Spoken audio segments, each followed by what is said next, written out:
خاتون کی بات سناؤ، ایک خاتون کی بات، دو خاتون کی بات سناتا ہوں۔ ایک کا نام حمنا تھا۔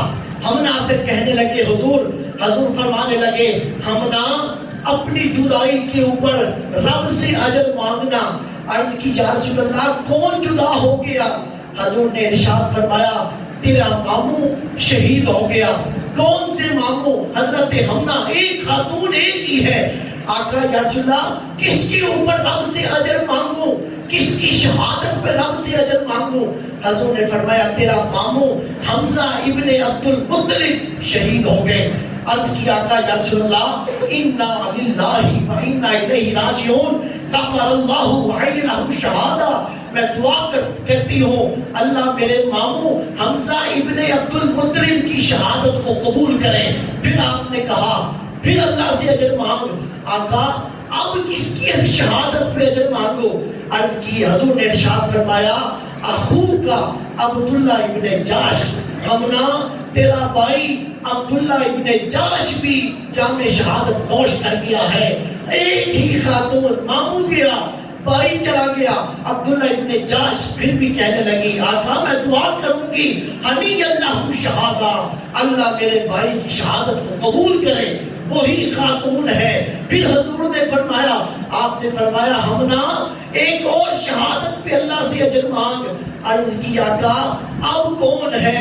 حضور نے فرمایا حمنا تیرا خامند حضرت مصعب بن عمیر بھی شہادت کا جام نوش کر گیا ہے۔ سامعین محترم آپ کی نامکیوں پر پھر وہی جملہ ہنی اللہ شہادہ، اللہ میرے خامد کی شہادت کو بھی قبول کرے۔ لوگوں کہاں سے ڈھونڈ کے لاؤ گے یہ مائیں، کہاں سے ڈھونڈ کے لاؤ گے خاتون؟ علامہ نے کہیں کہا تھا کہ یہ مسلمان نہیں خاک کا ڈھیر ہے۔ آج تو خاک کا ڈھیر ہی دکھائی دے رہا ہے۔ پھر آپ نے ایک خاتون سے کہا، خاتون کسی آپ فرمانے لگے اے خاتون تیرا والد اس دنیا سے چلا گیا، شہید ہو گیا۔ عرض کی آقا یا رسول اللہ پھر؟ حضور نے فرمایا تیرا بچہ اس دنیا سے چلا گیا۔ حضور نے فرمایا پھر؟ عرض کی پھر کہنے لگے، حضور فرمانے لگے تیرا خامد بھی چلا گیا۔ عرض کی آقا یا رسول اللہ کل مصیبت بعدک جللہ، آقا یا رسول اللہ آپ صحیح سلامت ہیں، اس کے بعد جو مرضی چلا جائے مجھے کوئی فکر نہیں ہے، جو مرضی چلا جائے۔ میں اپنی طرف سے تو باتیں نہیں کر رہا، یہ میرے سامنے کتاب پڑھی ہے۔ حضور فرمانے کو کہنے لگے آقا حضور سلامت ہے، کوئی مصیبت نہیں ہے، حضور سلامت ہے، کوئی رشتے کی پرواہ نہیں۔ اس لیے وہ لوگ یہ کہا کرتے تھے فدا کا ابی و امی و روحی، بات میں کرتے تھے، پہلی اپنی جان کا صدقہ دیا کرتے تھے۔ میری جان قربان، میری ماں قربان، میرا باپ قربان، میری آبرو قربان۔ سامعین محترم یہ جذبہ شہادت یہ خاتون کی بات ہے جس کی گود سے مجاہد نکلتے تھے۔ آج خاتون کہاں بیٹھی ہے؟ آج خاتون ڈراموں کے سامنے بیٹھی ہے، آج خاتون کہاں بیٹھی ہے؟ بے پردگیوں میں بیٹھی ہے۔ آج نتیجہ یہ ہے نہ کشمیر کی بیٹیوں کی آواز آ رہی ہے، نہ فلسطین کی بیٹیوں کی آواز آ رہی ہے۔ شہر کے شہر تباہ ہو رہے ہیں، کوئی پرواہ نہیں ہے۔ جو کچھ کرنا چاہتے ہیں وہ کچھ کر نہیں سکتے، اور جو کر سکتے ہیں ان کے کانوں کے اوپر ایک چونٹی بھی نہیں ریگتی، ان کو یہ آوازیں ہی نہیں آ رہی ہیں۔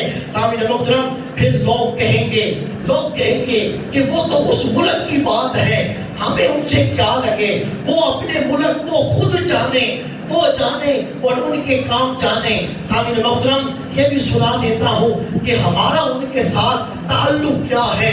سارا خطبہ نہیں سناؤں گا، ایک ہی جملہ سناؤں گا۔ حضور جس وقت نکلے احد کے میدان کے لیے، جب صفیں تیار ہو گئی، لشکر تیار ہو گیا، آپ نے اپنے غلاموں کو خطبہ دیا۔ اس خطبے کے اندر آپ نے یہ جملہ بولا، حضور نے فرمایا وَالْمُؤْمِنُ مِنَ الْمُؤْمِنِينَ كَالرَّأْسِ مِنَ الْجَسَدِ، کہ ایک مومن کا دوسرے مومن کے ساتھ تعلق اس طرح ہے جس طرح جسم کا تعلق سر کے ساتھ ہے۔ سر ہے تو جسم ہے، جسم سر نہیں ہے تو جسم نہیں ہے۔ آپ نے فرمایا کر راسی من الجسد، والمؤمن من المؤمنین کہ ایک مومن کا دوسرے مومن کے ساتھ تعلق سر اور در جیسا ہے، دونوں ایک دوسرے کے ساتھ رہ سکتے ہیں، ان میں سے ایک بھی کٹ جائے رشتہ ختم، تعلق ناتا ختم ہو جاتا ہے۔ ہمارا ان کے ساتھ یہ رشتہ ہے۔ اس لیے دوستو علامہ نے کہا تھا اخوت اس کو کہتے ہیں کہ چبھے جو کانٹا کابل میں تو ہندوستان کا ہر پیر و جوان بے تاب ہو جائے۔ آج یہ وقت ہے، آج یہ کیفیت ہے۔ آج ہمارے حکمران پوچھئے عمان کے لوگوں سے، قطر کے لوگوں سے پوچھئے، یو اے کی جو متحدہ عرب امارات سعودیہ کے بادشاہوں سے پوچھئے کس شے کی کمی ہے۔ ہمیں ہمارے ملک کی تو بات ہی چھوڑیں، ہمیں تو انہوں نے ایسا نکارا کیا کہ کچھ بھی نہیں ہمارے پاس۔ جن کے پاس ہے پوچھئے ان سے، آپ جو لوگ باہر رہ کے آتے ہیں پوچھئے، وہ کہیں گے ہم نے ان جیسا نمازی کوئی نہیں دیکھا، ہم نے ان جیسا روزہ کھلوانے والا کوئی نہیں دیکھا، ہم نے ان جیسا رشتوں کو نبھانے والا کوئی نہیں دیکھا۔ سامعین محترم، کیا نمازیں پڑھنا ہی دین تھی؟ کیا روزے رکھنا ہی دین تھی؟ کیا صدقہ خیرات کرنا ہی دین ہے؟ لوگوں، ہند کے اندر، کشمیر کے اندر، فلسطین کے اندر بیٹیاں جو ہے وہ زچگیاں لیتی رہیں، ان کی عزتیں لٹتی رہیں، کیا کرو گے ان نمازوں کا تم لوگ؟ کیا جواب دو گے؟ حضور نے فرمایا تھا کہ ایک وقت آئے گا جب وہن کی بیماری لگے گی۔ عرض کیا آقا یہ کیا ہے وہن کی بیماری؟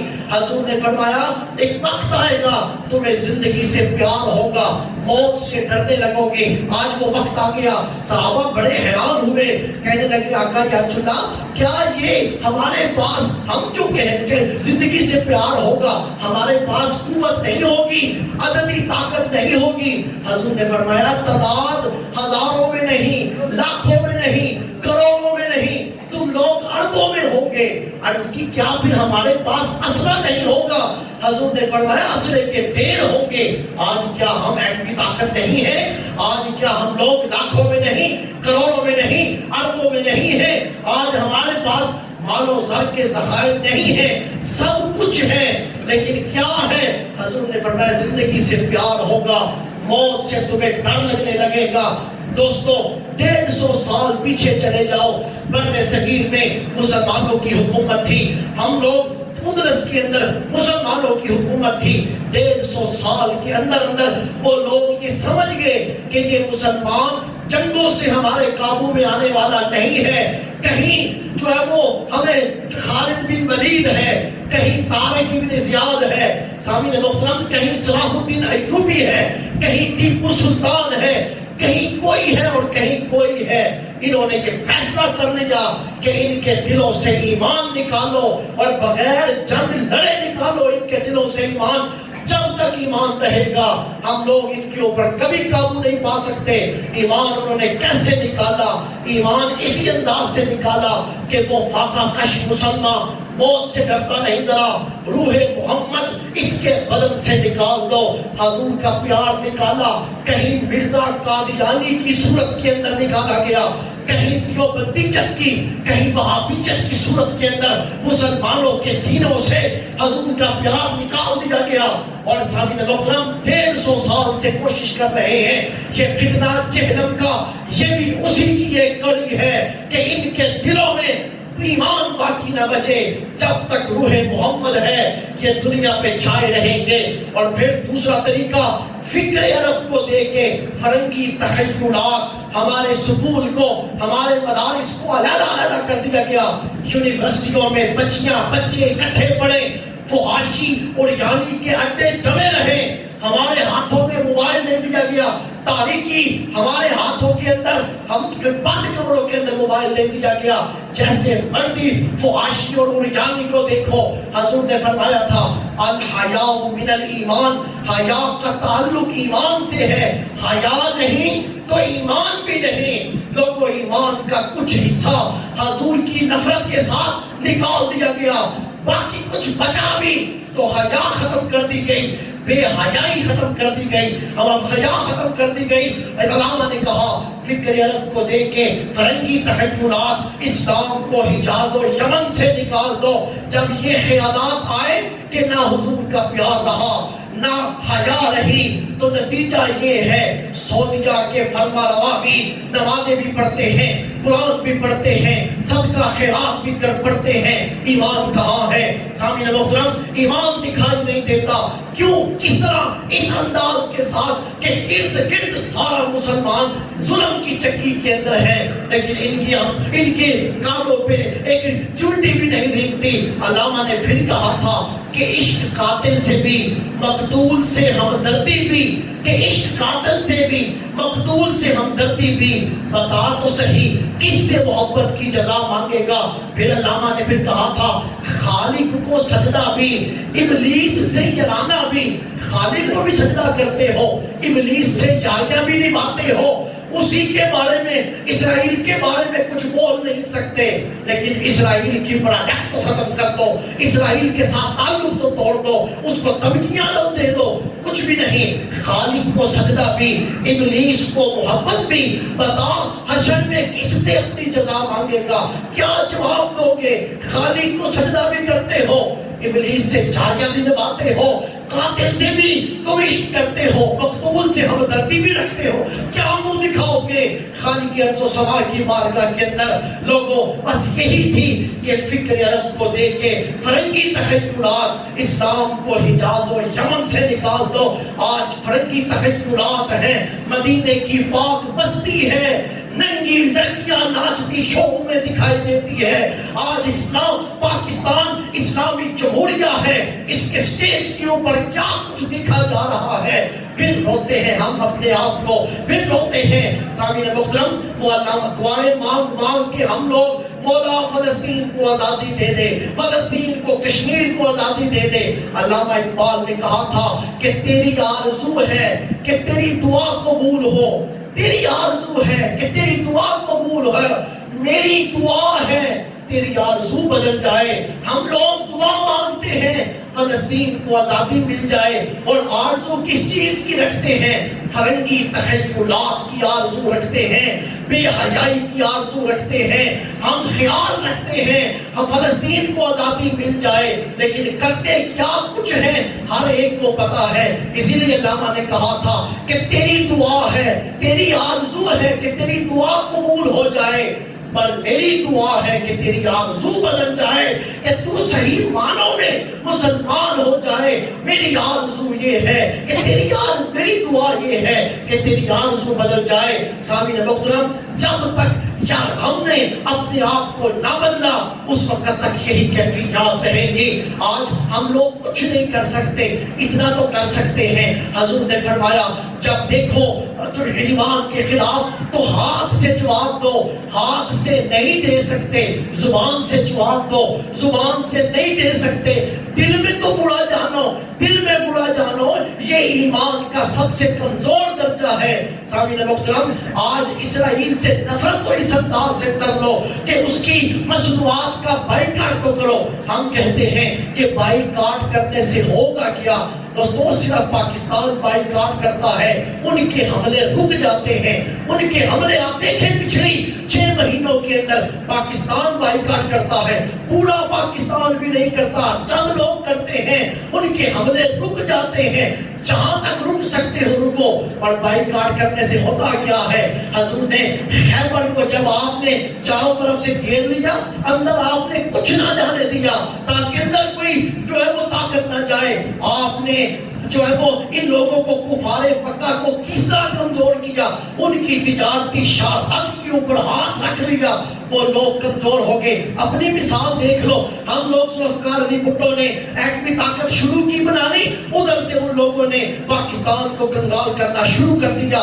آج وہ وقت ہے، ہم معاشی طور پہ کمزور نہیں ہیں، جس کا نتیجہ یہ ہے کہ ہم کسی کی آنکھوں میں آنکھیں ڈال کے بات ہی نہیں کر سکتے۔ ان لوگوں نے ہمیں پہلے معاشی طور پہ کمزور کیا، جب جگہ جگہ ہم نے قرضے دینے ہیں، کہیں چین کے، کہیں سعودیہ کے، کہیں IMF کے. ہم لوگ آنکھوں میں آنکھیں ڈال کے بات ہی نہیں کر سکتے. ہمیں انہوں نے تجارتی طور پہ کمزور کیا، ہم نہیں ان لوگوں کو کر سکتے. سامعین محترم، اس لیے اتنا تو جذبہ رکھو، اتنی تو کیفیت رکھو، ان لوگوں سے نفرت کرو. جو کچھ کر سکتے ہو دعائیں مانگو، نفل پڑھو. نہ جانے کس کے سجدے کے اندر، نہ جانے کس کی دعا کے اندر، اور نہ جانے کس کی کوشش کے اندر اللہ برکت ڈال دے، اور اس پورے خطے کو اللہ پھر سے آزادی دے دے. اور اسلام جو 150 سال پہلے ہر جگہ کے اوپر اسلام دکھائی دیتا تھا، صرف دکھائی نہیں دیتا تھا بلکہ اسلام پوری طرح غالب دکھائی دیتا تھا. امید ہے پھر وہ وقت آئے گا کہ اللہ تعالیٰ اسلام کو پھر سے غلبہ عطا کرے گا. اللہ ہمیں سمجھنے کی عمل کی توفیق عطا فرمائے.